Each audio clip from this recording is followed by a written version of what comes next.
Hello and welcome to We Random, episode 76. We are recording on Tuesday, May 3rd, 2022. This is just a random podcast. We talk about random stuff, and B is going to tell you a little bit more about that. But first, B, do you know why melons have weddings? No. It's because they cantaloupe. They cantaloupe. We'll be right back after this, everybody. Almost Qualified Productions. Let's get crazy! Experts don't have this much fun.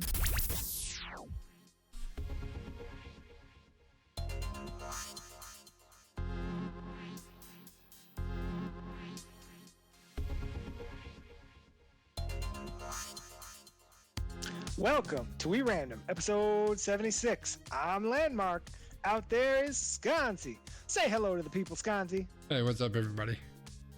So, as you open the podcast, the melon joke was quite ripe. Oh, So, my favorite melon thing is when you go to the store and you use the self-checkout, and then it's like, place your melons on the... Like, it yells at you about your melons. So it always makes me laugh. But I'm not commenting anymore about melons. Sorry. Trying to keep this PG-ish. I mean, it's fine. But in any case, what's good with you, Skonzii? What's the positive point? What do we got for tonight? Where you at? There ain't shit good with me right now, B. But what's good with you? We're going to try to turn that upside down a little bit because we got our random wheel of doom here. We got some topics. We're going to spin that wheel. We're going to get mad about them. We're going to yell about 220. Oh, yeah, maybe, that'll be fun. If it comes up on the wheel. That's right. But for now, I want to start with... Positive point. So the sad part about that is I couldn't hear the audio. It was so quiet. I think it went through. Let me try to turn it up just in case. I don't know if I can turn it up in time. Let me try it again and see if it. I want to see if it shows up. Positive point. It's there. It's just really quiet. So I'll work on that while you do our positive point. So we are going to do the positive point. So for those of you who are new, the positive point is when we bring you a topic of positivity or artifact of hope.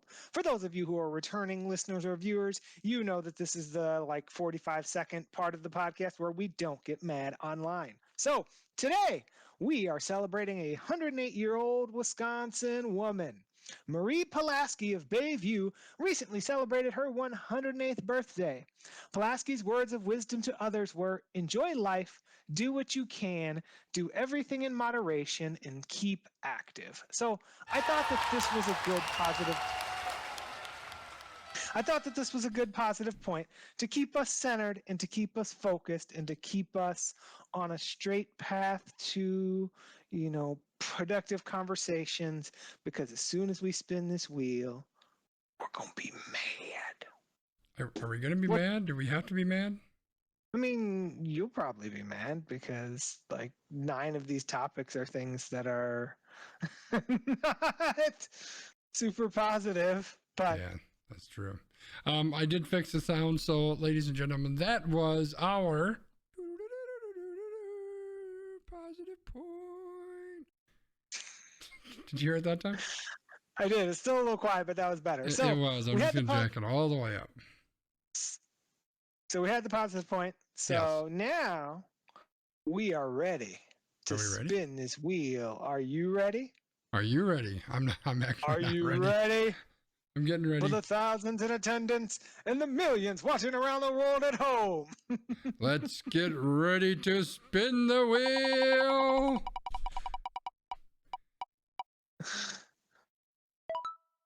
And we're going to talk about the Green Bay Packers and that wonderful we're not going to giraffe. get mad. Well, I mean, we might don't not. jump to conclusions yet, B. All right. So We are visiting our friends to the north, the Green Bay Packers. The Green Bay Packers left the NFL draft with 11 new prospects for the team. Green Bay drafted to improve all three phases of the game, focusing on defense early with linebacker Quay Walker and defensive lineman Devontae Wyatt in the first round, then trading up for receiver Christian Watson at the top of the second round.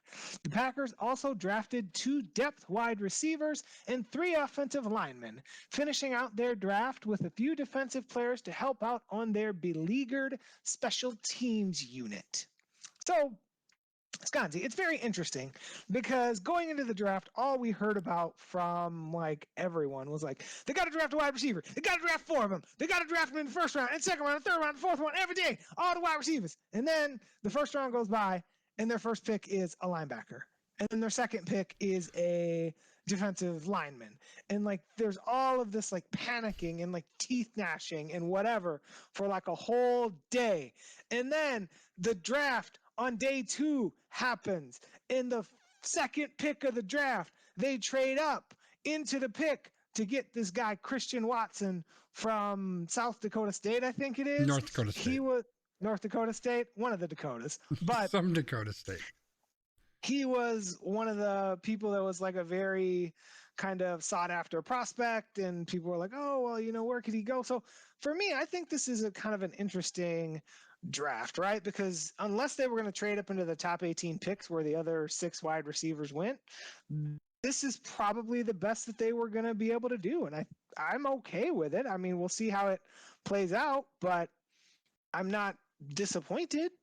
What are your thoughts? I mean, you have 2 first-round picks, you come away with an all right linebacker and a guy who didn't do shit in college except try to beat up a girl.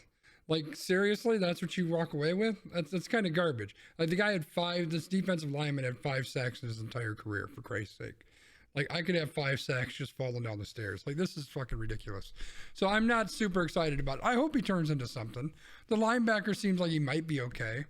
The receivers that we drafted, are they any good? I don't know. I think the Watson guy, he's definitely got the size, like the measurements to be something pretty dynamic. I do think the kid from Nebraska that they got in the 7th round could actually surprise a lot of people and could turn into something. So I think as a whole, the draft was okay. I think where I had a lot of issues is there were a lot of receivers that were available outside of the draft. Why the fuck didn't we do anything there? And I know that there's been conversation, even Aaron, Jackhole Rodgers was talking about how nobody wants to trade a receiver to the Packers, which is probably legitimate, right? To some degree. Like, are the Niners going to trade Debo to the Packers? Probably not. Probably not for anything short of like 12 first-round draft picks. Are the Seahawks going to trade DK Metcalf to the Packers? Maybe a little bit more of a chance because they're not super close to competing at this point, right?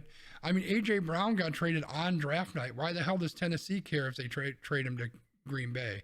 Like, I suspect there is a lot of opportunities to bring in a legitimate playmaker. And once again, just like every other fucking time in this guy's career, they give Aaron Rodgers no legitimate receiver. And don't throw Jordy Nelson and whoever the fuck else he's had at me.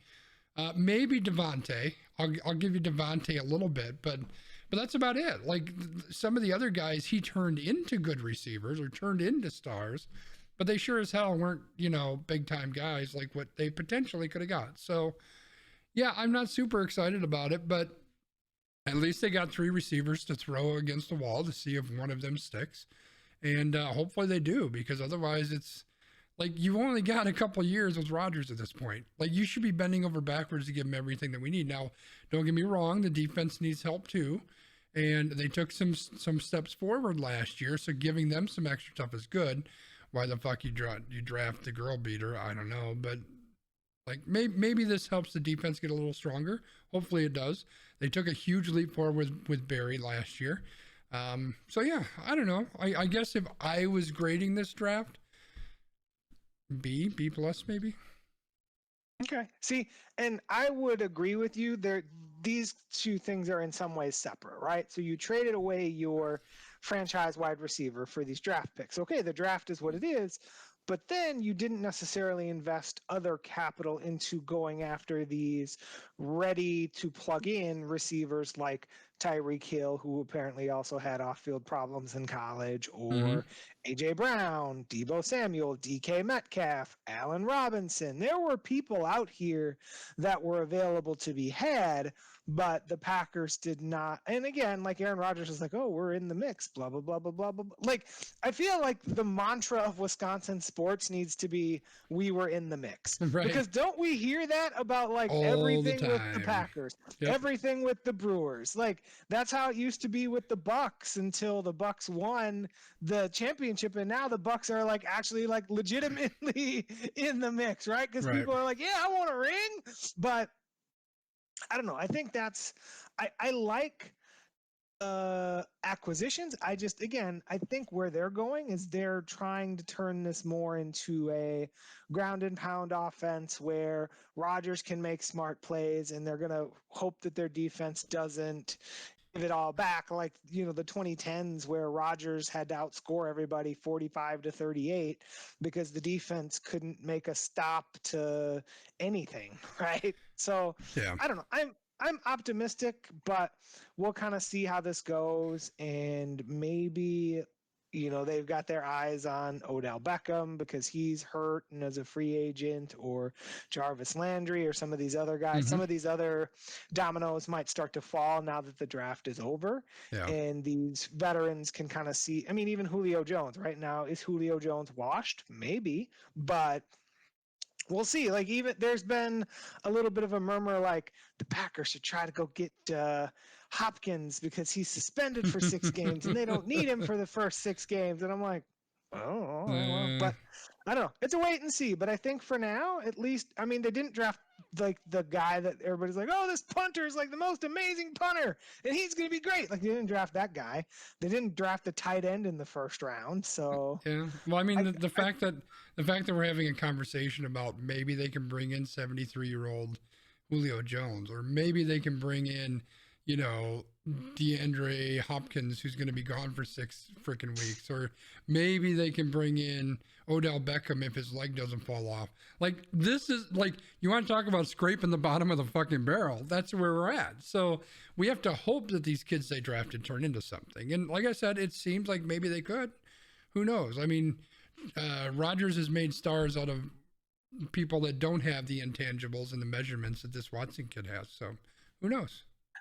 Jared Abbrederis, or as the TV announcer once called him, Abredis. Now, speaking of scraping the bottom of the barrel, let's spin the wheel and then we'll get the Brewers, and then we can talk about the Brewers offense. All right, let's see if luck is on our side. I mean, luck with air quotes. We've got Trevor Bauer. Speaking of scraping the bottom of the fucking barrel. All right, well, Trevor Bauer, who currently is employed by the Los Angeles Dodgers, has been suspended for not 1, but 2 seasons, 324 total games for violating MLB's domestic violence policy. The suspension is without pay and has begun effective immediately.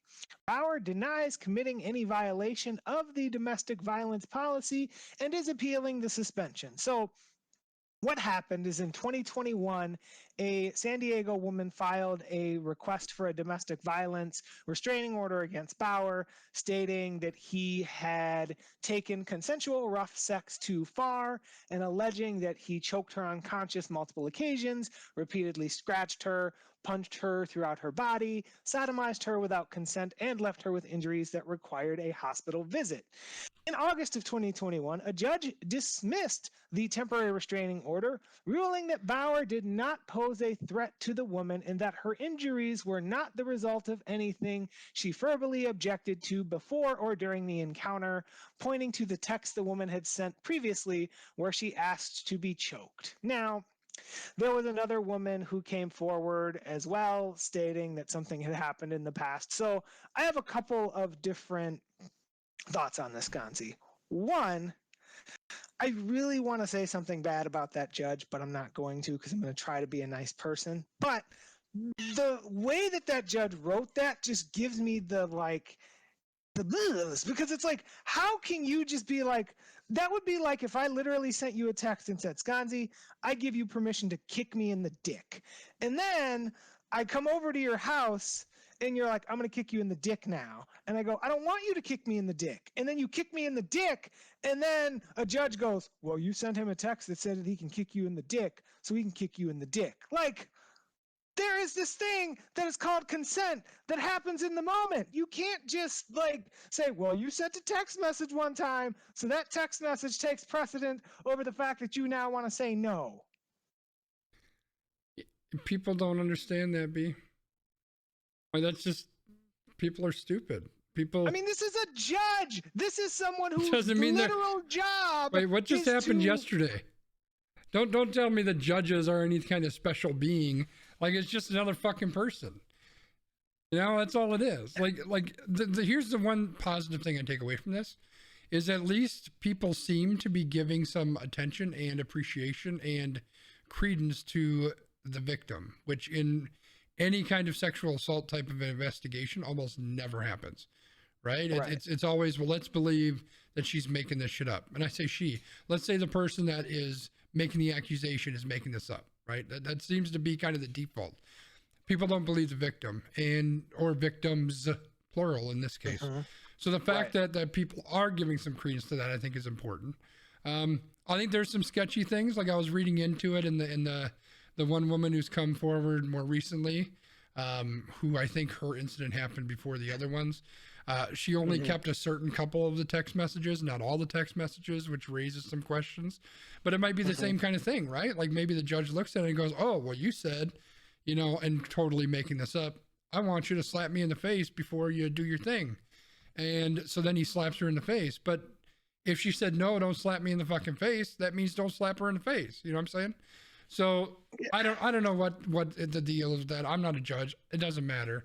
But and he's going to appeal and they're going to take a look at it. But the thing is, this wasn't some flippant off the cuff, we're going to suspend you for 2 years.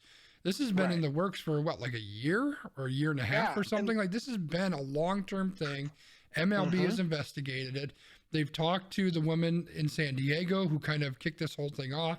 They talked to the other woman that I had mentioned who doesn't want to come public with her name. Can't imagine why she wouldn't want to do that. They talked to her as well in private, and they found that there was enough for the suspension. And this is an unprecedented suspension. I mean, this is crazy. This is 2 entire years. This isn't, you've been out for a year and a half, so we're going to suspend you for 6 months. This is starting right now. You're gone for another 2 years. Like, that's a legitimate suspension.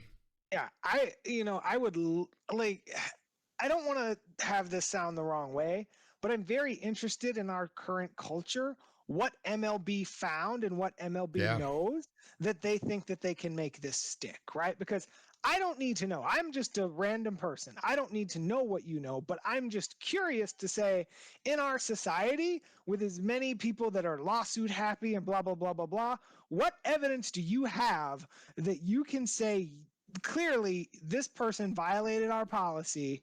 This is letter of the law, right? And I think this situation, like many others, and there's a couple others on our wheel that we might come across, are our legal system is not set up to deal with nuance very well, right?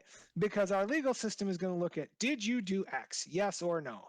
It doesn't look at in, the moment.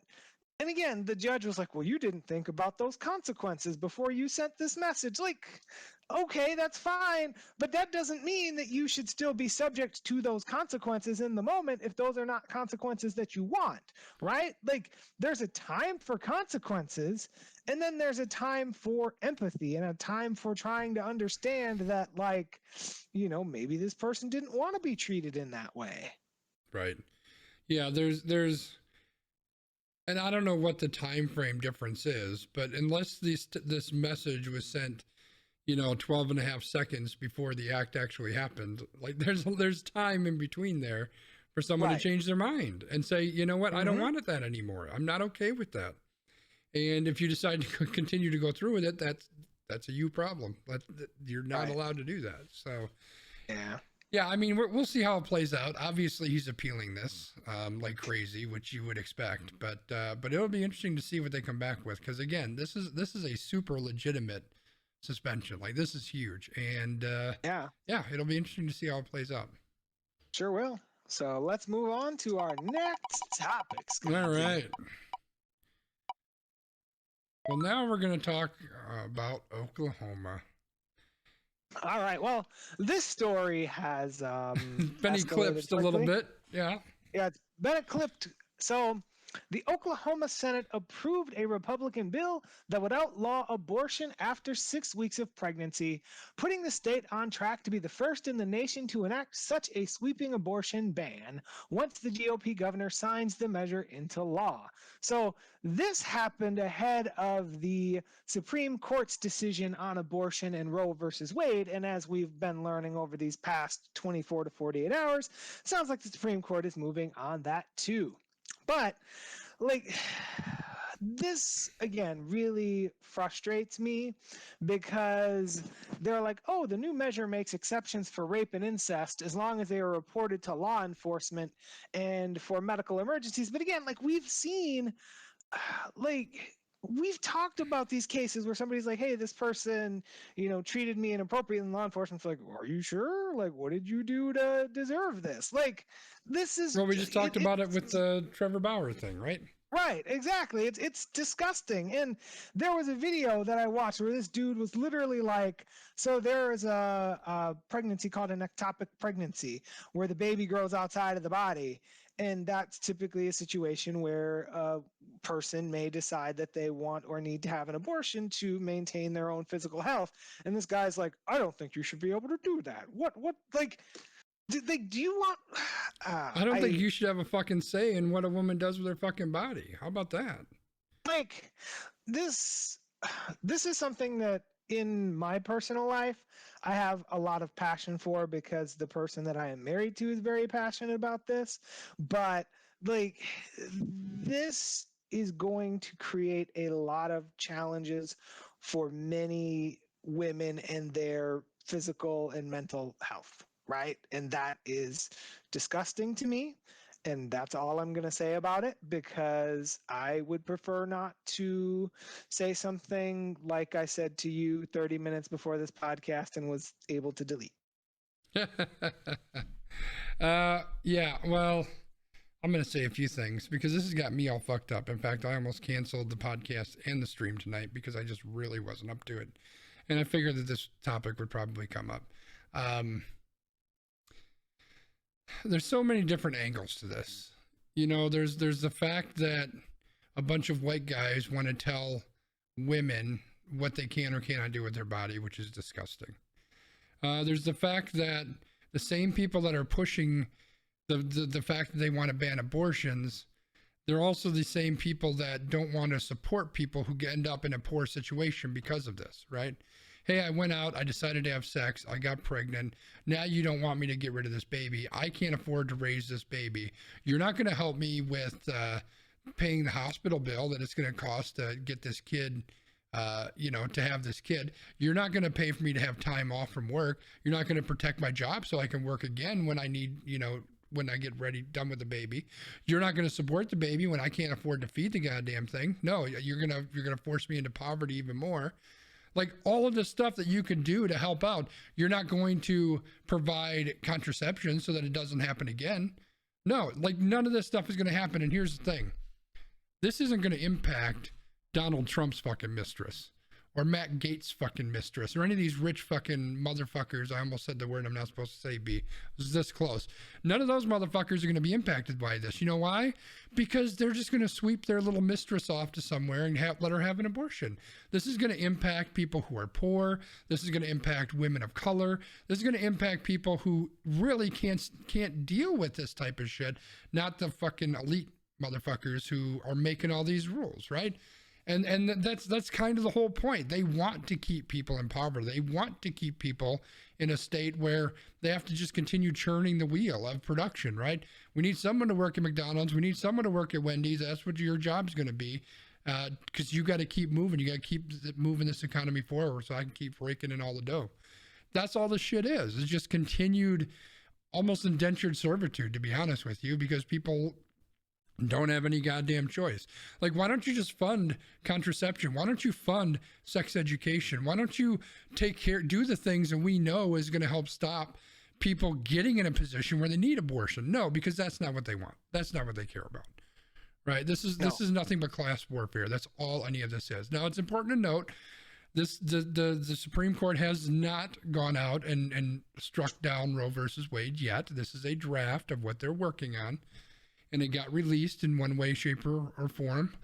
And people are obviously very, very upset about it. And so we don't know exactly how it's going to play out, although we can be pretty sure how it's going to play out, because this has been the right wing's fucking agenda since day one, right? They have been pushing through this. We've talked about it a lot, and we ain't experts by any stretch of the imagination. We're almost qualified. That's right. We're almost qualified. Like, this is their approach. They go in and they start with the grassroots. They start to take over. They start to switch all the judges over. They took over the Supreme Court. And their whole goal is to get rid of Roe versus Wade. But you know what's going to be next? They've already posted about this shit on Twitter. Brown versus education. And whatever the case was that made gay marriage legalized. They're going to get rid of gay marriage. They're going to start segregating us again. God knows what they're going to do. But that's 100% what their plan is. I guarantee it. They're going to strike down everything that has anything to do with rationality and actually caring for another human being. This is just a start, and it's fucking disgusting. I mean, I made the comment to you, and I probably will regret saying this, but I'm going to say it anyway. It really feels like a lot of these individuals are taking this and trying to make America the Bible, except they are forgetting about the parts of the Bible that talk about kindness and loving your neighbors and like all of these things, right? It's all of the marriage is one man and one woman and all of the like very like secular kind of, and I don't think I use that word correctly, but you kind of get where I'm coming from. All these motherfuckers are sleeping around in their wife. Like, yeah, one wife, one man and one woman, but they all got ass on the side. Like, fuck out of here. They are the biggest goddamn hypocrites. It has nothing to do with I want to be Bible people. It has to do with getting elected, having power, and having money. That's all it has to do with. Right. But yeah, it's just, it's very disheartening. And I feel like we as a people, as you've talked about, we need to continue to be on our soapbox and we need to continue to put our tiny voices out into the world because as I think it was Mallory McMorrow said, you know, hate wins when we don't stand up to it. Absolutely. Absolutely. Spinning the damn wheel. Speaking of hate, let's talk about Redfin. What's Redfin, B? So Redfin is the app that I used to buy my house. There's an irony there that we're going to get to in just a minute. Is an irony here, and it made me very sad when I figured out what was going on here. So we've got Redfin, which is an app that prospective home buyers use that has an online search portal of real estate where people can look at listings in over 100 housing markets in the United States and even in Canada. So there are more than 47 million users of this in 2021, according to the company's annual report. But Dun, dun, in dun. certain markets, search results had a big caveat. Redfin decided to make the full range of its services available, including real estate agents, professional photos, and promotion, due only to homes in areas that met certain minimum price limits that disproportionately affected non-white areas. Interesting. I was looking for the boom, boom, boom. I don't know if we have that one or not. That one? Yep. So, for example, in the city of Chicago, which is generally known as a minority city, the minimum price threshold was set at $400,000, while in neighboring DuPage County, the threshold was just $275,000. In the majority black city of Detroit, the minimum price was $700,000. Who in Detroit has $700,000 other than Jared Goff?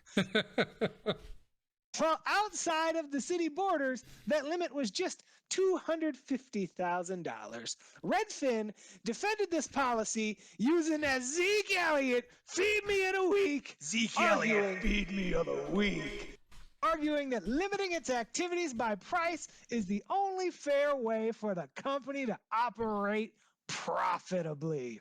So, 9 fair housing organizations across the country sued Redfin in October 2020 to stop this practice, alleging that Redfin's policy and practice operated as a discriminatory stranglehold on communities of color. In a settlement announced recently, Redfin has pledged to do away with its minimum price limits and pay $4 million to the plaintiffs. This is one of the most significant fair housing settlements in recent history. So I was very sad to learn about this because, like I said, I used Redfin to buy my house and I had a good experience. Yeah. Now, like the guy that I worked with Redfin, like he was kind of his own dude, and I think he like signed up through Redfin, so I don't know how all that worked. And maybe Redfin back in the ages of pre-COVID is different than Redfin now. But like I know that I didn't experience that because I definitely did not have $700,000 to buy a house. Because I mean, if anyone wants to sponsor me buying a $700,000 house, please reach out to me at LandmarkMKE on Twitter. But yeah, I didn't have that money. But this, Yeah, so very just to put it in layman's terms, just to make sure we're very clear what's going on. So we'll just use the city of Milwaukee, which is roughly where Brian and I are at. So there may be an area of Milwaukee where it's a predominantly white neighborhood.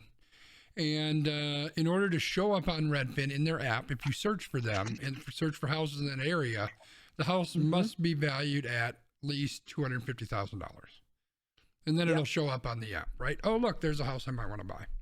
Now, maybe in another area of Milwaukee that is predominantly a black or minority area of the city, that minimum is $500,000.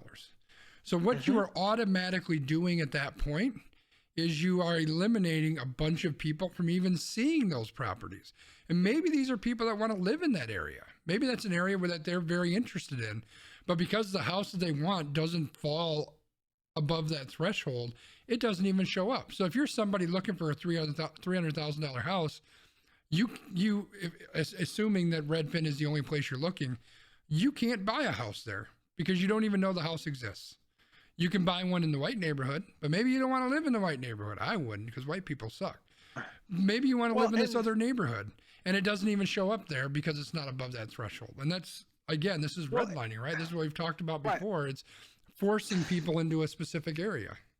Well, and that's what I was going to go into, the couple pieces of that. So piece one is looking at these areas. Obviously, these minority houses, generally, the value of those houses are depreciated compared to their white neighbors. Number two, when you think about how Redfin is handling this, Redfin generally with real estate, and again, almost qualified, not an expert, real estate brokers make a percentage of sale.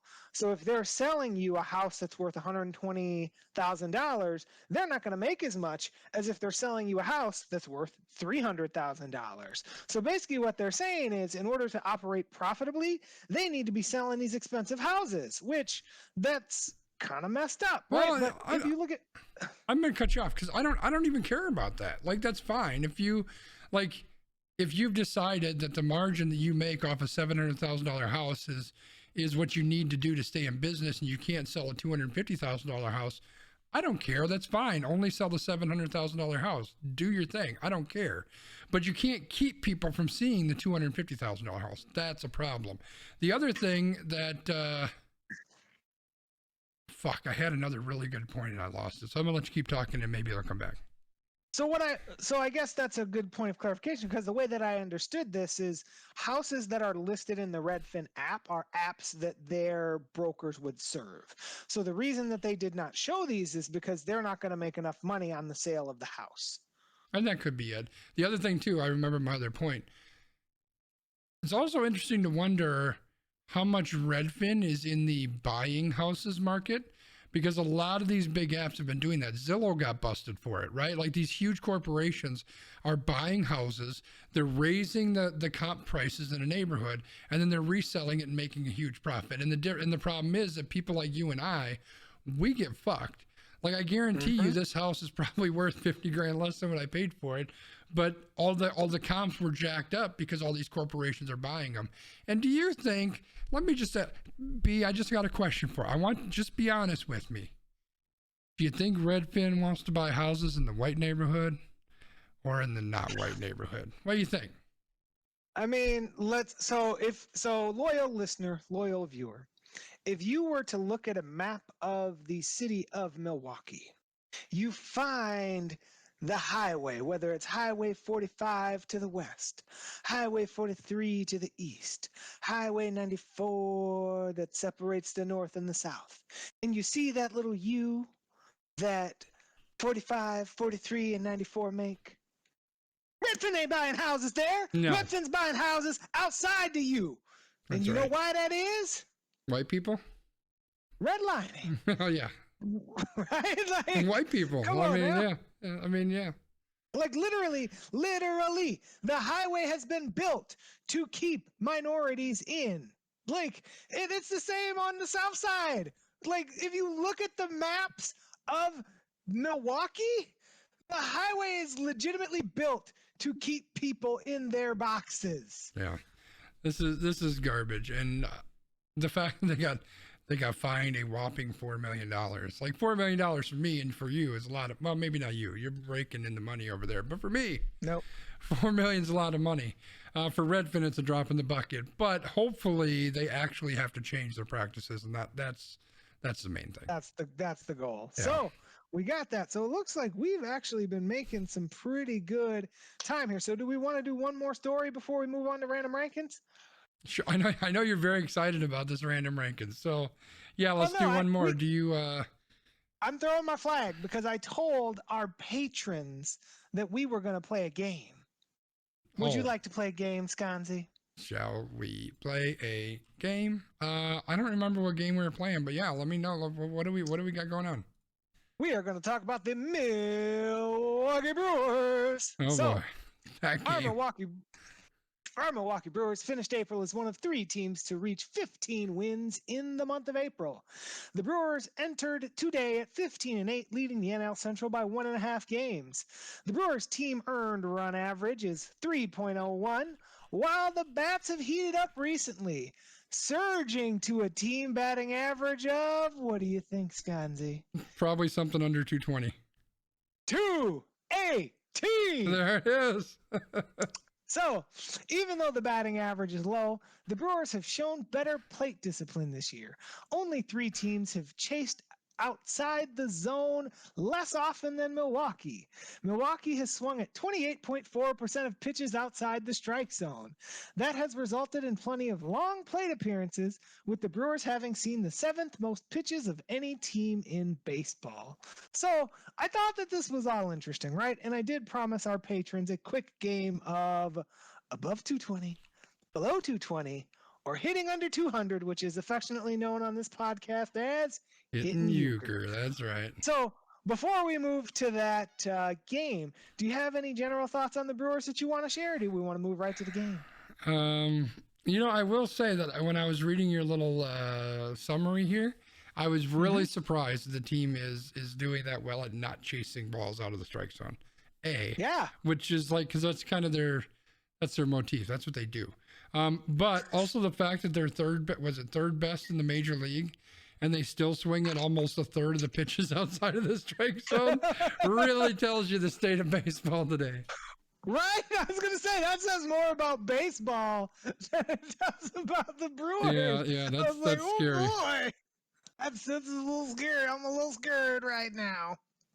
But, I mean, I think this is, if we're going to channel our old friend from the Minnesota Vikings and Arizona Cardinals, were they the Arizona Cardinals at that point? I think they were, right? But Dennis Green, they are who we thought they were. Yes, right? sir. Like we thought that the pitching would be good, the hitting would be challenged, and we would just have to see how it all works out from there. So I think that's where we're at. But I mean, can the pitching sustain it? Hopefully. But it's been a good first month for them. Like, they were on a run where they had almost won like 11 in a row, and like the 2 games that they lost, they were leading in the 8th inning, right? Yeah. Like they were So the They were pitching really- pitching wasn't great in those games, is what you're saying. Well, it was like the backup pitchers because instead of being able to pitch Devin Williams or like Josh Hader, they had to put like Hobie Milner or like Brad Boxberger in. Mm-hmm. So, we get it. I definitely cannot use what my wife calls Brad Boxberger on this Oh, God. podcast. I'm very But, interested now. You'll have to share that off stream. I will. But yeah, so it's interesting, but we're doing okay. So are you ready, Skonzii, to play the game? All right. So we're doing, are they hitting, is this like where they're at now or where they're going to be at the end of the year? We're doing where they're at right now. Okay. So above 220, between Above under 220. 220 or under 200. Yes. All right. Let's do it. All right, let's start with everybody's favorite center fielder, Lorenzo Cain. He's Is got to he be under hitting- 200. He's got to be under 200, right? How far under 200 do you think he is? Like 160 maybe. I don't know. 163. Oh, yes. Now, granted, he only has like 49 at bats, so we're again small sample sizes here, everybody. But we're playing this, and this is why this got bumped from random rankings because this is all small sample sizes, right? But we're having fun, and I thought that this would be a enjoyable experience for us. So now I promise that's going to be the best I'm going to do. we're gonna move to everybody's favorite first base, also. Second base, also they might make him play in the outfield at some point. Keston Hiura, who only Oh, has, Keston. he only has 32, at bat, so he doesn't have a whole lot. But is he above 220, below 220, or below Euchre? I'm gonna surprise you on this one. I'm gonna go above 220. Oh, you were so close. He's hitting 219. Ah, son of a bitch. All right, now we have the newest fancy acquisition, Andrew Mccutchen. Oh, What do you got for me, Skonzii? I haven't watched a ton of games this year, and I see him get a hit here or there, but the couple times that I've watched games, he doesn't. So Okay. I'm gonna put him in that sweet spot between 200 and 220. He has 86 at bats, and he is hitting 221. Oh, Jesus Christ! So close. All right, now, so close. All right, now we are going to go to the other new acquisition, Mr. Hunter Renfro. He's another one of those home run guys, so I'm gonna go under Euchre. He in 78, or was it 78 at bats? He is hitting 244. Holy smokes! He's killing it. He's like the best hitter on the team. I was going to filter this, but I was going to lose my filtering. You might be right, because there's somebody at 286, but how many plate appearances? That's 4. Alex Jackson, who has 7 plate appearances. so, all right, now. Can we go back to can we use Brandon Woodruff as a pinch hitter or DH or something? Because he probably hits better than 90% of these guys.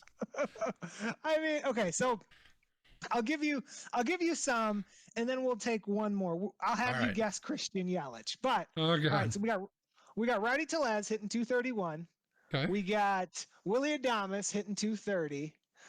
We got someone named Mike Brosseau who's hitting 250. Who the fuck is that? Let's see. I know- Oh my! I know Colton Wong okay. was right around 200 because I saw he was at 203 on Sunday. Yep, Colton Wong is at exactly 200. Oh, He's hitting exactly Euchre. All right, how about Jace Peterson? What do you got on base Jace? I'm going under 200. I mean, his on base percentage is 260. Oh, Jesus. His batting average is 159. Oh, these guys are terrible. All right, so Cue the video clip from Major League of the guys setting up first base or home plate. I mean, I thought you were gonna play the "they fucking suck" drop. Well, I mean that's pretty much what they say. But They fucking suck. there you go, just for you, B. All right, So right before we move to random rankings, let's go to our star of the team, Christian Yelich. Is Christian Yelich above Euchre, above 220, No, or between 220 and Euchre? no, I'm going under Euchre. I'm thinking Under like Euchre? I'm thinking like 180s, 190s. Christian Yelich has surpassed Euchre recently. Oh, But he is not above 220. He is hitting 218. Jesus! I'm glad we're paying him $9,000,000 a year, or whatever the fuck it is. So now I have to sort this to see who the best hitter is. Oh my God! What? All right. So Hunter Renfro is the best hitter at 241. I think I said he was at like 244. 241 is our best hit. 241 is our best hitter. So these are qualified people who have at least 3.1 at bats, and we have all of 2, 4, 6 players that are qualified because we are like deeply committed to the platoon. So for those of you who are not familiar with what a platoon is, that's where like one player who's right-handed only gets to hit against left-handed pitchers, and then a player that's left-handed only gets to hit against right-handed pitchers. So we do that a lot. So we only have 6 qualified players. Of those qualified players, above 220, Hunter Renfro, Willie Adames, Rowdy Tellez, Andrew McCutchen. Below 220 are Christian Yelich and Colton Wong. Okay. And then the rest of these dudes are all platooners who like are probably also hitting 200 or below 200. So that, all of our friends here, is the game of 220. We will bring that back as a stream game across the summer months as these batting averages become more solidified, because I think it's fun. Skonzii might not think it's fun, but I enjoyed myself. So, well, for the record, the Brewers are 2 for 12 tonight, so they're continuing. Of course, one of those 2 was a 3-run home run, because that's what we built this team to do. Was it Rowdy Tellez? It was Willie Adames. Hey, look at that. Willie Adames continuing to hit above 220. the true star of the team. He's at 236. Yelich is now at 215. Okay. Low Canes at Oh. 160. Ellie says this keeps up. Maybe people who have front row tickets and a pinch hitting will have a pinch hitting opportunity in the future. I just want to say that front row Amy can pinch hit at my place anytime. Anyway, I think it is time to move on to Random rankings. before I get into more trouble. That's all right. Well, you know, you and I have been on that field at Miller Park. I mean, I think I got a ball at least into the infield. So there is that. But today, we are going to do a little bit of a wild and wacky random rankings. And this is probably going to be a 2-parter. So, you know, get ready. But this is what I call the birthday bonanza bracket. What? So, BannerSociety.com asked people on the internet to make a 5-person team of people who all share the same birthday. Then what they did is they asked people to vote on the teams and to vote who the best team was. We're far too lazy for that. So instead of doing that, we have put these teams into brackets and we're going to make them face off one-on-one. So here are the rules.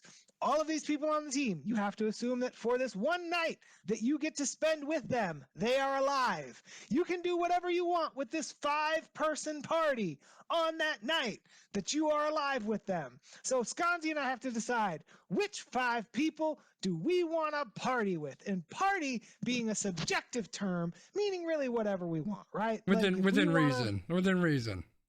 Right, but like what I'm saying is, if you actually don't want to like party and you want Tim Tebow to lead you in a like church that's service, fair. Yeah, I got you. like, that's fine. So that's what we got. How do you feel about this one, Skonzii? I think it's good. I think what we're probably going to do, because we're pushing times, I think we're going to go through the first round today. There's a lot in the first round. There's a lot of teams here. What is this? This is a full 64? This is 64. Yeah. So I mean, we could even split it up where maybe we do like a first 32 or let's just see. We'll try to to go through the first round. We'll get as far as we can, and then we'll move on. So we are looking at the number 1 seed versus the 64, and I think you just did this randomly, right? I did. So we got July 16. I should write this down because I'll forget. We got 7/16 and 7/23. All right, so July 16 has Orville Redenbacher, Barry Sanders, Will Ferrell, Carly Lloyd, and Corey Feldman. All right. Orville Redenbacher, Barry Sanders, Will Ferrell, Carly Lloyd, Corey Feldman. I actually know who all of them are, so that's amazing. And then we've got the 23rd, right? Is that July 23rd? Is that what it was? It's July 23rd. Yep. Oh, Woody Harrelson / Monica Lewinsky, Gary Payton, and someone named Daniel Radcliffe. Oh, okay. This is interesting. This is interesting. This really kind of depends on what kind of party you want to have, man, right? Like, I feel like the Orville Redenbacher, Barry, like Will Ferrell would be fun to party with, right? Yeah. But so would Slash and Woody Harrelson, I think. Although Gary Payton, from all reports, is probably kind of a jerk, and I don't know if you want to like hang out with somebody He's who's probably a jerk. a dick, yeah. And like I don't really know all that much about Daniel Radcliffe, so I think I'm gonna go with July 16th. I'm gonna pick Will Ferrell. All right. Well, Ellie is the only one that's in chat. So, Ellie, you get to be the tiebreaker because I'm taking July 23rd, and here's why. Because I figure that either one of these parties, I'm going to get high. And if I'm hanging out with Corey Feldman, I'm probably doing coke. And if I'm hanging out with Woody Harrelson, I'm smoking some weed. I don't do coke, but I'll smoke a little weed. So it's Woody Harrelson and me going to get high as a mother. So, Ellie, you get to decide. Is it July 16 or July 23? You had me with Daniel Radcliffe and Slash. That is fair. All right, July 23rd is moving on. July 23rd is a good one. Like Slash, like that's a party. Yeah, for sure. July 23rd, moving on. Come on. All right. How do I make this move on? You could this is come on, stupid. All right, I'm just going to write down who won. Okay. 723 won. I'll figure that out offline. So we've got September 21 and October 15. So let's take a look. September 21. What do we got, B? September 21 is Bill Murray, noted Cubs fan. Stephen King. All right, vote for the other one. Oh, sorry. Alfonso Ribeiro. Carlton from Fresh Prince. Okay. Billy Porter, who I don't know, and H.G. Wells, who I also don't know. Okay. And the other one is October 15. All right. October. Hey, this is like the one person who actually used commas to separate the names. So it's Emerald. Is that like the cooking emerald? That's the cooking emerald, yeah. All right. Genuine, because everybody knows. Tito Jackson. What? Mario Puzo? I don't know who that is. Friedrich Nietzsche. What? What is this? I kind of want to just sing Pony with Genuine. You going 10? You going 10, 15? I don't know. What? You going 10, 15? I don't know. Okay, so we got Can Pony we pass? with We cannot Genuine. pass. No.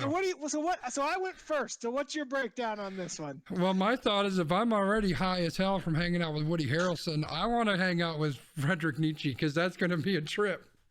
So these are separate parties. You only get one party. No, I'm partying with both of them. All right. So we're going with. I'm going with the 15th of October. We get some good food with Emerald. Yeah. And then we singing Pony with Genuine.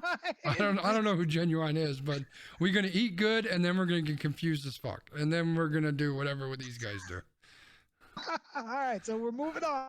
All right. Let's see. 512 and 519. You got Tito. That's right. All right, 512. Yeah, I'm pretty much sold on 512 with the first name. I'm just throwing that out there. So 512. So for the listeners, George Carlin, Yogi Berra, Tony Hawk, Ving Rhames, and Florence Nightingale. And then it was May 19th. May 19th, was it? Yes, May 19th. All right, we got May 19th is Malcolm X, Andre the Giant, Grace Jones, Yo Gotti, and Kevin Garnett. So, dude, while Andre the Giant, you would literally Andre the Giant used to crush like 40 beers a night. So, like, I think we got to go with George Carlin, though, right? Like that has to happen. This is a tough one. Like, it would be really cool to hang out with Andre the Giant and Malcolm X. Like, that would be so cool to hang out with those individuals. But George fucking Carlin, man. Like, I'm sold on George Carlin all by himself. Yeah, George Carlin. I think we can make that work. I think that's okay. It should have Like been Tony the end Hawk battle. I agree. Tony Hawk could do some like fun, like stunts for us, and like Yogi Berra could tell us stories about how people were racist, probably, and like that wouldn't be super great, but You know, what can you do? all right. All right, let me move you over here, and that way this will be a lot easier to do. All right. So now we are on March 14th. B, you want to read that guy? Right. March 14th. That is Simone Biles, Albert Einstein, Quincy Jones, Michael Caine, and Steph Curry. That's a legit group right there. I think I'm going to have to copy this because they're not going to be both on the same page. So what's the other date? Hold your horses, man. All right. December 30. All right, so December 30th, we got Tiger Woods, Sandy Koufax, LeBron James, Rudyard Kipling, and Tyrese. Holy smokes. Like, this one is, like, I feel like both of these parties are kind of, like, chill. I don't feel like there's a whole lot of like partying going on, even though apparently like back in the day, Tiger Woods allegedly had his like sex addiction or whatever. Yeah. But like that really doesn't like help you that much. Like, but like Tyrese is there, and like Tyrese gonna be, you know, bringing I don't know what Sandy Koufax gonna do, and like LeBron is just gonna like tweet about stuff. Is this Tyrese? Is this the Fast and the Furious guy? Yeah. That's my choice then, because that guy's freaking hilarious. All right, let's go with December 30th. Both of these groups are legit though. Like that's a rough one right there. Holy smokes. Now you can see why I thought that this would be fun, because like some of these groups are like, oh, come on, man. Oh God. All right, what we got? March 20th. March 20th is Mr. Rogers, Spike Lee, Bobby Orr, Sting the wrestler, and Kathy Ireland. I mean, is it old Kathy Ireland or like young Kathy Ireland? Just saying. Anyway, the other one is... I mean, you get to choose, right? Well, you know, April 4th. April 4th. All right, so April 4th Oh, my God. Oh, my God. Robert Downey Jr., Heath Ledger, Hugo Weaving, Maya Angelou, and David Cross. All right. Hold on. Please wait. Like, Kathy Ireland was like my all-time crush when I was a kid. Like, I'm sitting here Googling Kathy Ireland, because I'm like, I know the name, but Dude, like, she was like my all-time crush. But, dude, Robert Downey Jr., Heath Ledger, David Cross, are you kidding me? Like, that's a hands-down win. I mean... No. So I'm trying to think of who else. So this was. Let's just take this to a bad place, right? Let's just take it to a Kathy Ireland super hot. Young Kathy Ireland wants everything to do with me. You know, we're at a party and we're all over each other. Mr. Rogers is there. Nothing's gonna happen. I can't do anything with Mr. Rogers there. Like, it would ruin the whole thing. Spike Lee got your back, though. Spike Lee gonna hook you up. And then you got Sting, and Sting can stand there at the door with his bat in his face paint and make sure that nobody don't come in. I mean, that's fair. And then Bobby Orr, wasn't Bobby Orr like a hockey player who could like fight people? He was a hockey player way back in like the 50s or something. Right, so you got the enforcers. So can't do it. I'd be thinking that Mr. Rogers is outside frowning, shaking his head at me. I couldn't do it. Performance anxiety. All right, Ellie, you got to decide this. I'm taking the Mr. Rogers group. Oh, yeah. Yeah, her voice was not amazing, but I'm not commenting any further. All right, Ellie. He said, Ellie said Robert Downey Jr. wins. So we're on April 4th. Oh, I already wrote it down too. Shit. Robert Downey Jr., that's legit. All right, we got September 11th, which is a famous day or something, I think. Yeah. True story. All right. Is Sean Livingston that old basketball player who didn't really play really well? Yeah, Ed Reed, ludicrous. Taraji P. Henson and Bear Bryant. That's an interesting group. This is a dumb group. How is this the best group of September 11th birthdays? Dude, come on, you got Luda and Ed Reed. Like, your group is real. What a dumb group. I agree, Ellie. This is horrible. I am by default, without even seeing it, choosing November 3rd. All right, I bet you that November 3rd is probably like really okay. Colin Kaepernick, Anna Wintour, Kendall Jenner, Charles Bronson, and Dolph Lundgren. This is a dumb one too, but I think I could learn something because Dolph Lundgren is actually, he's got like a PhD, which is insane. I don't remember what it's in, like some science type thing. But Colin Kaepernick, you know, like I'd love to talk to him for a while. Kendall Jenner can go sit in a corner and, you know, make TikToks or something. But no, we gotta go with Luda. Luda, I need Luda. All right, Ellie, you are the tiebreaker again. I know I'm gonna get outvoted, but I need to rep for Luda. I mean, Luda would be all right. I get that. I could see that. November 3rd. Who is Anna somebody? I don't know. I think I'm gonna slide that off. I'm not gonna search for it just in case. Oh, we would have been safe. Oh, it's some actor. Oh, British journalist. Why the fuck? What is wrong with people? Why the fuck would you want to party with a British journalist? You don't mess with Charles Bronson. That's fair. That's fair. Okay. November 21. November 21. Ken Griffey Jr., Bjork, Troy Aikman, Nikki Bella, and Carly Rae Jepsen. Oh my God. mean, there's one person in this group that if we could kick them out of the group, this group could go to the finals. Who, Troy Aikman? Yes. Oh, yeah.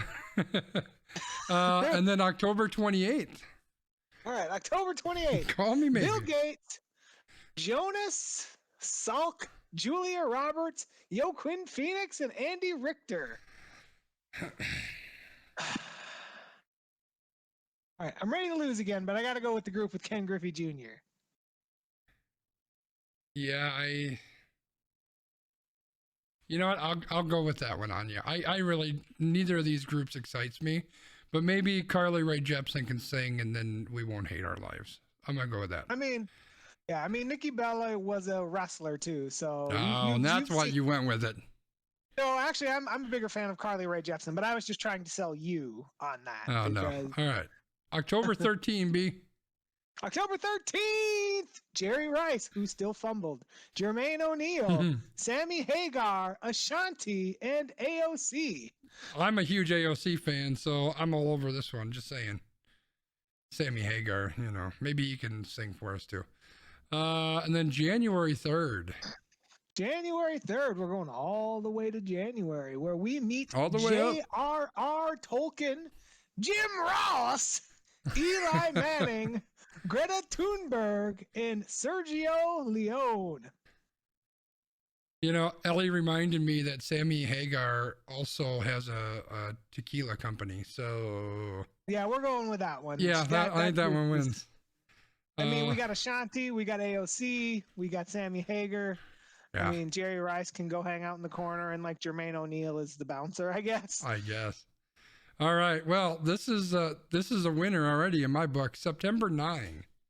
September 9th. We find on September 9th, J.R. Smith, who is shirtless, Adam Sandler, Bob Stoops, Otis Redding, and Colonel Sanders, who hopefully shows up with some chicken. Like we got food, we got comedy, we got music. Like, hello. Right? And then we've got November 22nd.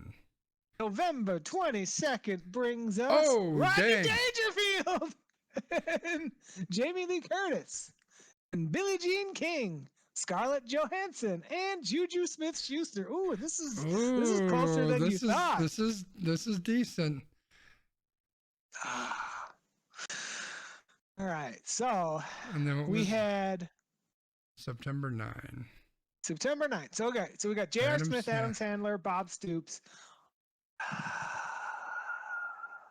So we have two comedians, right? We got Adam Sandler or Rodney Dangerfield. So, I mean, it's similar. It's kind of a toss-up. They're both Kind of a really good.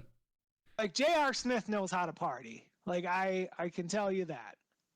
Like Bob Stoops will probably like sit there and like try to talk to you about football, but he's from Oklahoma, so as a Nebraska fan, I don't know how that's going to work out for you. Yeah. We just get in a fight after we drank all the tequila. I'm going with November 22nd.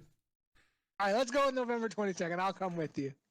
All right, November 22nd. Juju will just make some TikToks of Rodney Dangerfield jokes. Right? Scarlett Johansson and a young Jamie Lee Curtis. Hello. All right, we're moving on. February 22nd. February 22nd. Oh, what a group.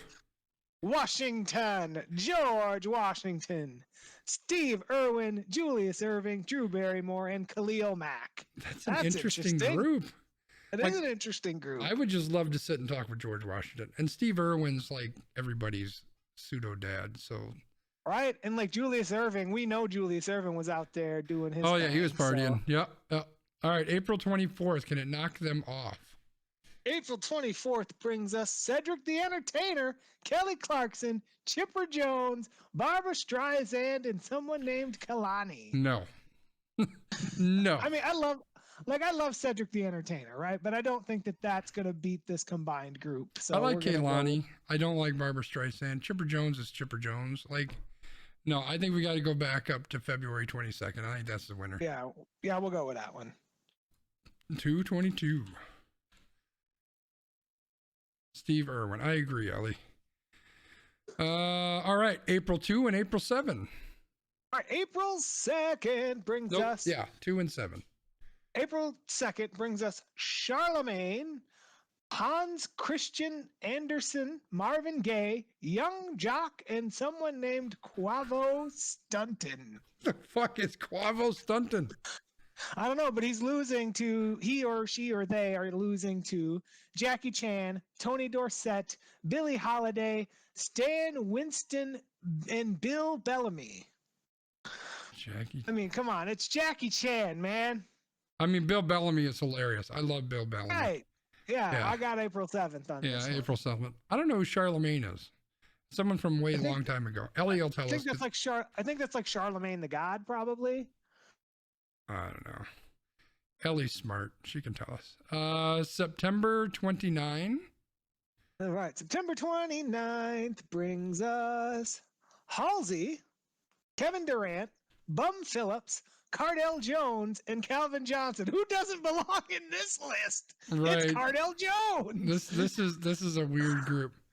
I mean, this could be a fun group though. You got you got Kevin Durant and Calvin Johnson are like real quiet dudes that are like so talented, and then like Bum Phillips is gonna tell you like old football stories, and Halsey is Halsey, and Cardell Jones is like, I played football once.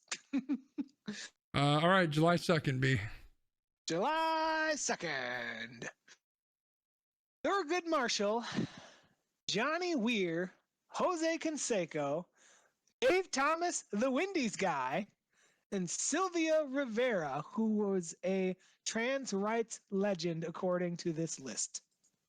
I mean, I get to pound cheeseburgers with Jose Canseco and watch Johnny Weir be entertaining as shit. Like, I'm game. Okay, I'll come with you on that one. I'm all about Johnny Weir. I don't know why, but I like that guy. Okay. July 24. You got some homework for me to do because I'm not very familiar with that. All right, July 24th is Amelia Earhart, Zelda Fitzgerald, Barry Bonds, J-Lo, and Bindi Irwin. This is not fair. Because Barry Bonds is an automatic no and J-Lo's an automatic yes. How do I'm confused. All right, who is their competitor? September 24th. September 24th brings us Phil Hartman, Jim Henson, F. Scott Fitzgerald, John Marshall, Expos legend Hubie Brooks. What? No, we're going with the other group. I have no idea what was going on there. Oh, it's real. Ooh. You have Amelia Earhart build a plane so that Barry Bonds can go back wherever Barry Bonds came from. The only And thing that's then- giving me pause is I really want to bring Phil Hartman back because I missed the shit out of that guy and he was funny as hell. Ooh. Nope, I'm going with J-Lo. Sorry, J-Lo. All right, let's do it. Which one was J-Lo? Was that J-Lo July was 24? the July 24. Yeah. I agree, Ellie. Phil Hartman, man, that was so sad. All right, April 20. April 20th brings us Luke Kuechly, former linebacker, Killer Mike, Luther Vandross, Carmen Electra, and George Takei. I mean, that's a pretty, just the last two alone. Like the rest of them I Right? could give a shit about, but those last two, that's a winning combination. We're gonna go to August 9. August 9th brings. Oh no! Oh, Don't it's do this it to one. me. It's this one. It is this one. Whitney Houston, Deion Sanders, Sam Elliott, Gillian Anderson, and Anna Kendrick. I can't mean- vote against Whitney Houston, Deion Sanders, and Anna Kendrick. Come on now. I mean, you should be saying you can't vote against Sam Elliott because he's the dude. Like, not the dude. He was in the movie with the dude, but he is actually the dude, not the dude. You don't know what I'm saying, B, but Ellie Right. probably gets it. Yeah. I'm going back up to 420. I mean, it's 420 on top of it. Yeah, I gotta go with Carmen Electra and George Takei, I think. So Ellie's the Yeah. tiebreaker. I mean, you said you wanted to party. Whitney Houston knows how to party. Well, Whitney Houston knows how to die in a bathtub. You got Deion Sanders, prime time, prime time, prime time. That's true. And Sam Elliott's the boss. Gillian Anderson's legs win the day. All right, that's fair. All right. So now we got to figure out who that is. Oh yeah, she's an actress. All right, we've okay. got 513. 513. Well, Skonzii. Oh boy. 13 is Dennis Rodman, Stephen Colbert, Pusha T, Honey Badger, and Stevie Wonder. I don't know who those Pusha T and Honey Badger are, but the first two could be a party. Right? And then, I got somebody who knows my life with Stevie Wonder. Come on now. Let's go. And then they are competing against Christmas Day. All right. On Christmas Day, the birthday babies are Jimmy Buffett, Humphrey Bogart, Ed Hockley, Ken Stabler, and Annie Lennox. So I love that I'm Ed gonna go hang out- Hockley is in here. I'm gonna go hang out with Stevie Wonder, cause Stevie Wonder knows how to get it in, and I need to learn. So me and Stevie Wonder gonna get some stuff done on May 13th. I agree with you on May 13th. I'm not making a comment about you getting it in. I mean, All right, we got October 5th.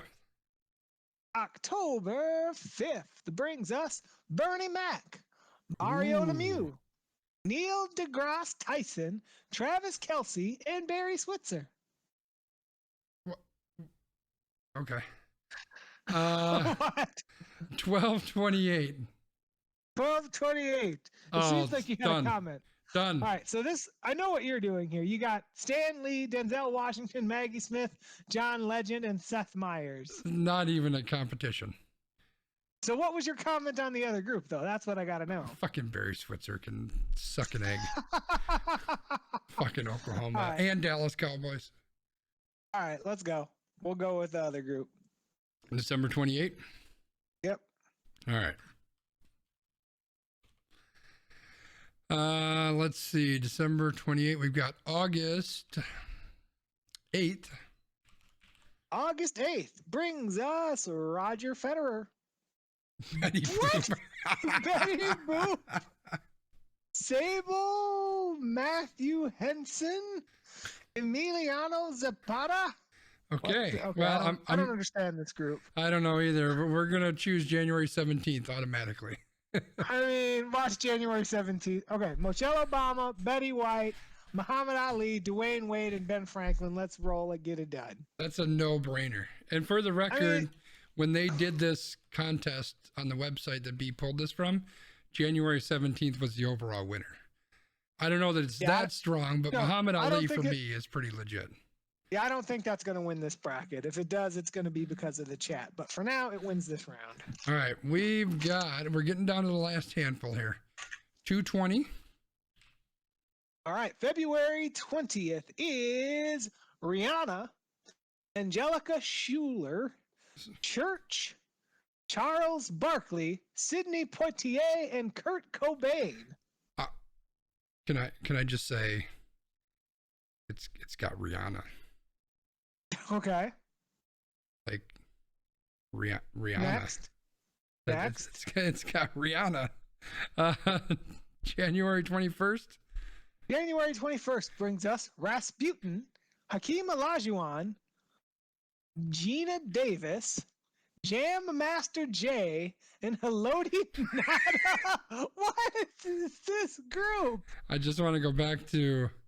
It's got Rihanna. Yeah. I mean, it's also got Charles Barkley. Come on now. Like, I mean, there's a lot. Like Angelica Schuyler's kind of interesting. Barkley, Sidney Poitier would be great. Kurt Cobain, I'd love to talk to. So yeah, 220 is super strong. Yeah, 220. Let's do that one. Okay.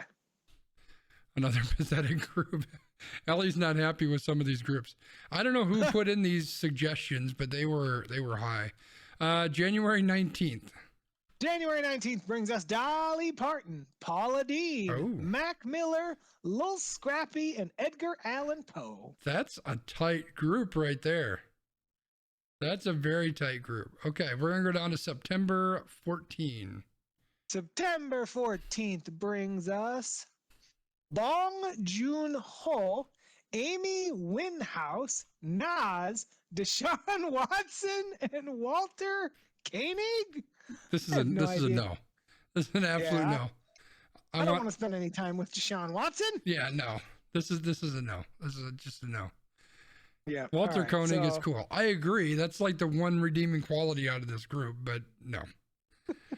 It's just a no. Right. We got 622. 622 is, let's figure that out. I skipped to July. All right, 622, June 22nd. Chris Christopherson, Meryl Streep, Cyndi Lauper, John Dillinger, and Aaron Brockovich. That's a very eclectic group. I would love to hang out with Chris Christopherson. I'd be all game for that. But I don't know that hanging around John Dillinger is necessarily a great thing. What else do you got? 316. Stone Cold, except I don't think I saw he's in one of these, but I don't think he's in that one. Not. So, March 16th, Blake Griffin, Joel Embiid, Flava Flav, Danny Brown, and James Madison. Oh, neither of these really excite me all that much. No, like this one is kind of like, who the hell are these people? Two dudes that'll be in bed by 10, like Flava Flav, and like two people that I don't know. 622. I think I'm going with 622. I mean, let's go with 622. Yeah, like 316 was dumb. I mean, Cyndi Lauper, right? Like, yeah. People like love Cyndi Lauper? Cyndi Lauper's legit. Yeah, I'm good with Cyndi Lauper. We're gonna go with March 6th. March 6th brings us Shaq, Gabriel Garcia Marquez, Michelangelo, Tyler the Creator, and Tammy Taylor. And Connie Britton, whoever that is. Connie Britton, apparently. I know who one of these people are. Okay, I know who Michelangelo is, but Shaq. Like Shaq might carry this all on his own. Okay. I'm just saying. 926. 926 is going to give us September 26th. Serena Williams, T.S. Eliot, Linda Hamilton, John Chapman, and Olivia Newton-John. Ooh, I think I gotta go with Shaq. I gotta go with Shaq. He carries it all by himself. He carries two groups. Like Shaq would be a trip. Olivia Newton-John, I want to get physical. That is fair. All right, we're down to the last 1, 2, 3, 4, 5. Okay. 9/25. 9/25. September 25th is Will Smith, Donald Glover, Mark Hamill, Catherine Zeta-Jones, and Michael Douglas. It's an interesting group. I mean, Mark Hamill would be a lot of fun. Hopefully nobody says anything about hair. Let's go to July 20. July 20th gives us Alexander the Great, Gregor Mendel, Sir Edmund Hillary, Ray Allen, and Sandra Oh. I gotta go with the Will Smith group. Ellie, yes, they were. I had that same thought. What? Michael Douglas and Catherine Zeta-Jones were actually married. Yeah, I think September 25th is the winner on that one. Yep. Wait, September 25th. Okay. 5th. 11/29. 11/29. November 29th gives us Wilson, Chadwick Boseman, Don Cheadle, The Game, Not the Good Game, and C.S. Lewis. I kind of like the idea of Chadwick Boseman. It'd be kind of cool. Don Cheadle is funny. Yeah. 7/1. All right. Oh, shit. So, we've got July 1st brings us Pamela Anderson, Princess Diana, Missy Elliott, Carl Lewis, and Plies. Dude, this is the party group except for Princess Diana. Although, you know that princess probably want to party. She probably does. I got to go 7/1. I mean, Now let's go with the party group. Pam Anderson. Party group. That's all I'm saying. Missy That's all I'm Elliott too? saying. Oh yeah, but Pam Anderson. March. Well, we talking about the overall party. Oh yeah. Well, we'll party March 24th. B. All right, March of 24th. Peyton Manning, The Undertaker, Oh, Harry Houdini, Chris Bosh, and Tommy Hilfiger. interesting. Not very fun. Peyton would be kind of fun. And then right below it, March 30th.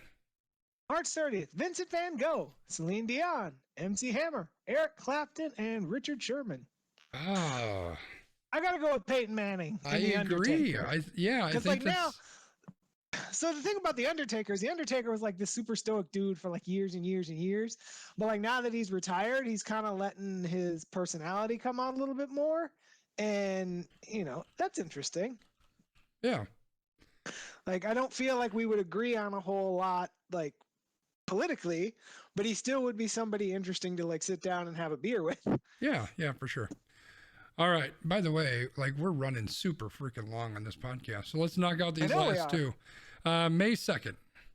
May of 2nd. So we got Catherine the Great, Manfred, not Rob Manfred, but the Red Baron, Dwayne The Rock Johnson, David Beckham, and Christine Baranski. I mean, The Rock kind of carries us by himself probably, but let's see what's on November 17th. November 17th has provided us Danny DeVito, RuPaul, Martin Scorsese, Billy the Kid, and Stephen Root. So I'll be I gotta go with honest, The Rock. when I saw Danny DeVito and RuPaul, I was like, this is a group. But there is no way in hell I'm making it through a night partying where I don't piss off Billy the Kid and get shot. There's no way that doesn't happen. So I'm going with The Rock. Makes sense. All right, the last group we've got is May 18. May 18th brings us a wonderful group of George Strait, Tina Fey, Pope John Paul, Vince Young, and Reggie Jackson.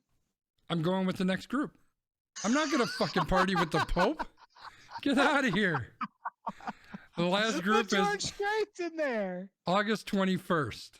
August 21st is bringing us Wilt Chamberlain, Kenny Rogers, Joe Strummer, Archie Griffin, and Usain Bolt. Yeah, that's the easy August 21 for me. Yeah, we got to go with Wilt. Because if you want to party, who partied more than Wilt Chamberlain? Well, party. Yeah. All right. Wow, that was a really long extra time. I probably should have stopped it in the middle, but I didn't. So sorry about that. Did you have fun though? I did have fun. I had fun, and I think Ellie had fun, and even Abry showed up. She had some fun, I hope. So, yeah, we ran long, but that's all right. So We did. we'll pick this back up, and the chance to go where all the girls have gone before. That's true. We're gonna pick this back up again next week, and we'll do round 2, and we'll go from there. B, Awesome. why don't you give us your extra point? So my extra point this week is all about that: having fun, enjoying time with others, experiencing empathy for people and things. And we started this podcast with some low energy, but I'm hopeful that we were all able to pick it up as we went through. We got through the nasty, no good, frustrating topics, and I feel like we ended with something that was super fun. So I'm feeling good. How are you feeling, Skonzii? What do you got for your extra point today? That was it? That was the whole extra point? I mean, I kind of truncated myself because Oh. you said we're running long on time, so I cede my time to you. But I think I know what you're going to talk about. So if you don't talk about it, I'm going to kind of be, I don't care. I don't know what you thought I was going to talk about. I actually had something to talk about, but it's actually going to be a pretty long extra point, so I'm not going to talk about it today as much as I want to. And we'll save it. We'll save it for maybe next week. So, all right. I guess I'm just gonna very quickly reiterate what I've said repeatedly in the past, based on all this, the new information that came out about the Supreme Court and Roe versus Wade and all that. We just have to keep continuing to have our voice heard, because this could very well be the start of a lot of really bad shit. So that's what I got, B. Tune in next time, because I will share that extra point, which I think is important, and I'm going to cry, and it's going to be embarrassing. You're not going to want to miss that. So, B, why don't you wrap us up? All right. If you want to find us on Twitter, you can find me, Landmark MKE. You can find Skonzii at Skonzii. You can find the podcast, AQ_PROD. Find us in your favorite podcast app. Subscribe, click the plus thing, whatever your podcast app does. Find us there. Follow Skonzii on YouTube for all of this fun content, great content. You can follow Skonzii on Patreon. If you have $700,000 for me to buy a new house, you can DM me at Landmark MKE. If you want to party with me, you can also DM me at Landmark MKE. That's what I got. So until next time, thank you, loyal listeners. Thank you, loyal viewers. May the 4th be with you, and let's go. See you later. Bye, everybody.